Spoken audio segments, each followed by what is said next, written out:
బులెటిన్లో మరో breaking news చూస్తున్నాం. నేడు మేడారం సమ్మక్క సారలమ్మ మహాజాతరలో ఇసుక వేస్తే రాలని రీతిలో భక్తజనం పొట్టెత్తారు. సమ్మక్క తల్లి గద్దెపైకి చేరిన కీలక ఘట్టం తర్వాత నేడు భక్తుల రద్దీ పతాక స్థాయికి చేరుకుంది. నేడు సుమారుగా 40 నుండి 50 లక్షల మంది భక్తులు అమ్మవార్లను దర్శించుకుంటారని అధికారులు అంచనా వేస్తున్నారు. ఇక జంపన్న వాగు నుండి గద్దెల వరకు ఎటు చూసినా జన సందోహమే కనిపిస్తుంది. భారీ రద్దీ కారణంగా సాధారణ దర్శనానికి 10 నుండి 15 గంటల సమయం పడుతుంది. ఇక క్యూ లైన్లు కిలోమీటర్ల మేర సాగుతూనే ఉన్నాయి.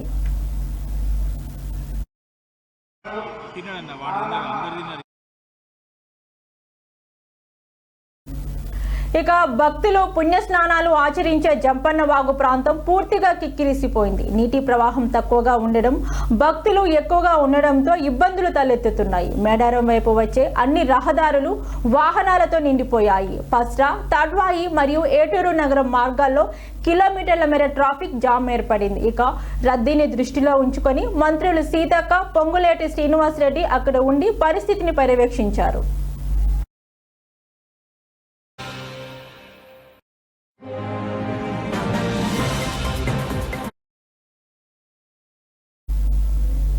ఇక భక్తుల కోసం అదనపు తాగునీరు, వైద్య శిబిరాలను ఏర్పాటు చేసినట్లు ప్రభుత్వం తెలిపింది. దాదాపుగా 15,000 మంది పోలీసుల బందోబస్తు నిర్వహిస్తున్నప్పటికీ జనసందోహం అదుపు చేయడం కష్టంతరంగా మారుతుంది. రేపు మొక్కుల పర్వం ముగిసి సాయంత్రం అమ్మవార్లు వనప్రవేశం చేయనున్నారు. అప్పటి వరకు భక్తుల తాకిడి ఇలాగే కొనసాగే అవకాశం కూడా ఎక్కువగా ఉంది.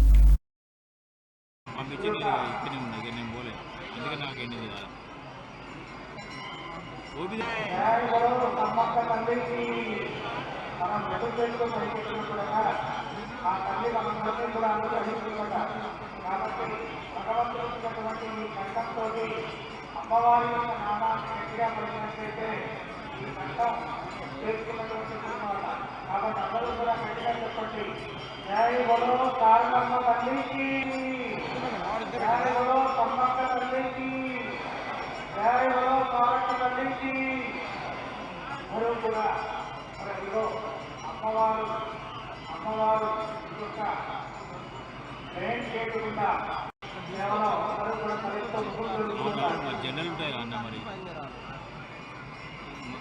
రైట్ భక్త మహాశయులు